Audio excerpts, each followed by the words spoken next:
Kenapa mayoritas mencintai bojone wong ora apa ora? Ya iki nyapa ngurusi sing pake Mencintai bojone wong kuwi ora. Ya wong sing pakmu dhewe lho karo gak oleh. Lah nek pomo ngeloni berarti ya oleh. Yo gak oleh lek roh bojone. Lah iki kurang gayan mau piye? Karo bojone. Kemakne sing pake wong lanang. Bahelek ta ora ibu yo ben wong sing nganggo tubuh lho. Berarti mencintai bojone wong iki aman ya. Tapi yo Mas, mencintai bojone Lah wong sing kuwi penting apa berat. sing pake? Lah nyapa kok Sing berat, penting Mas? iso manggung wis to. Iso gandengan, iso jalan-jalan, iso kelonan, tapi gak iso mbok posting, gak iso sakit to atimu. Lah nyapa lho dadak posting iki. Jenenge wae wis hubungan terlarang kok. Nek iso ki ojo sampe Paling gayamu yo nginceng. Yo ora.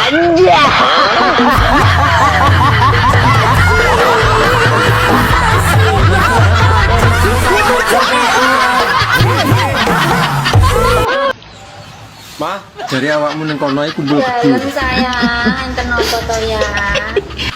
Gekno kopi lho. Jaran malah Bentar kesah. to, ya Piye to, Bagi? Dondone kotang iki lho. Ning Taiwan kita ngomongi orang ning kebo. Tapi yo kale kumpul kebo iki. Cepat kabeh yang ngene iki lho. Medane ambune lho. Sing anyar kono. Rasa mikir ambune sing penting anak. Ya menungso lho pirang-pirang. Nyapa tidak kebo barang. Wong pirang-pirang yo nek gelem dikeloni nek ora. Nek kowe gelem ya kumpul kebo. Yo gak. Kok rumangsaku lho omongan kok iki. Kok sing kena dinggo ya. Lama masih bisa digondom seperti ini ya masih bisa Mbak, dipakai to sayang. Aku mbok silono duit to. Ora akeh.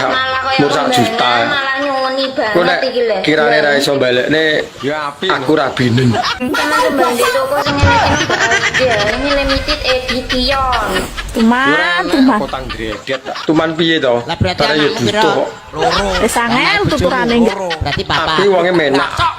Munggono gak enek jaminan liya to sak liyane manuk ngono.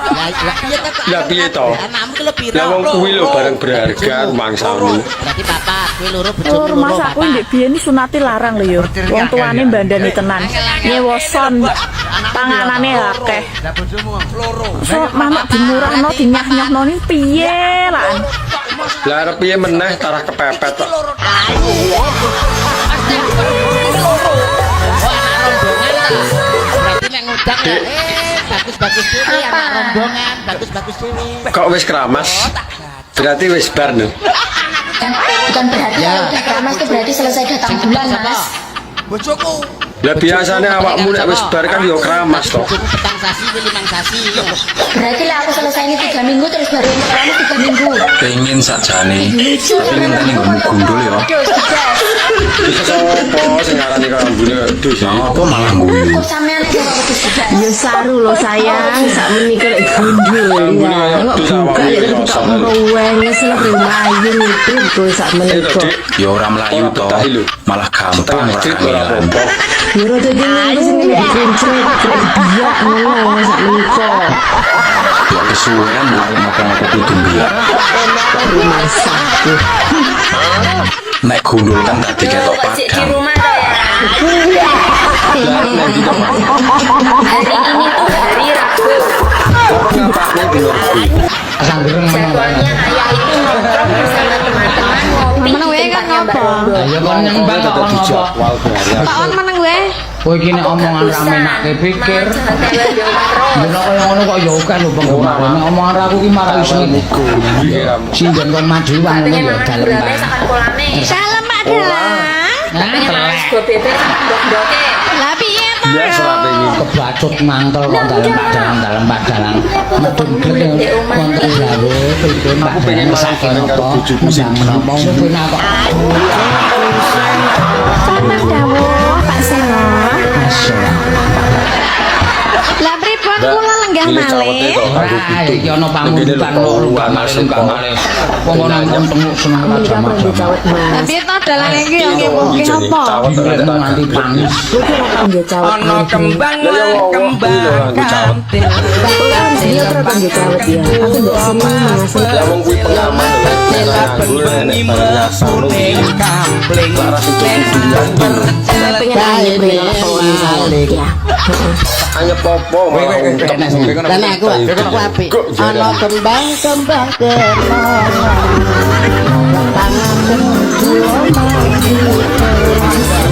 Yang salah tuku tomat Awakmu ya iso weteng to. Iya, aku bolong. Tak kira buntu. apa ya? Dan aku buntu ngono mbok tropi sampai 40 liter ya ora Apa menteng. lurah duwe anak kowe? Metu Ora itu percaya lahir nek bolong. geprot langsung digecek Aku hujan loro. jarak. Tak bocok. Pula awakmu jangan aku lurah apa? Iya ya, lurah Sampai ya. masuk pentol Iya, ya. iya. Lah aku lho wis infone Mbak Dewi. Nek nggo manuk sing gampang dilungune opo? Ya iso nyatane manuk kulo gani gelem. Eleng berbuat maksiat itu dosa. Aku lho kok rumah saku sing berbuat masak sopo ngono lho. Lah kira-kira sapa? Sing nolong yo ora. Lah kok bojone kancane. Lah lho pati bentuke piye, Mbak? Ya aku dibuji lho, Mbak. Saiki aku sing kerja, iku geni ya mungkin mosok ya aku ya. Kok rumah saku kok jadi kok awet.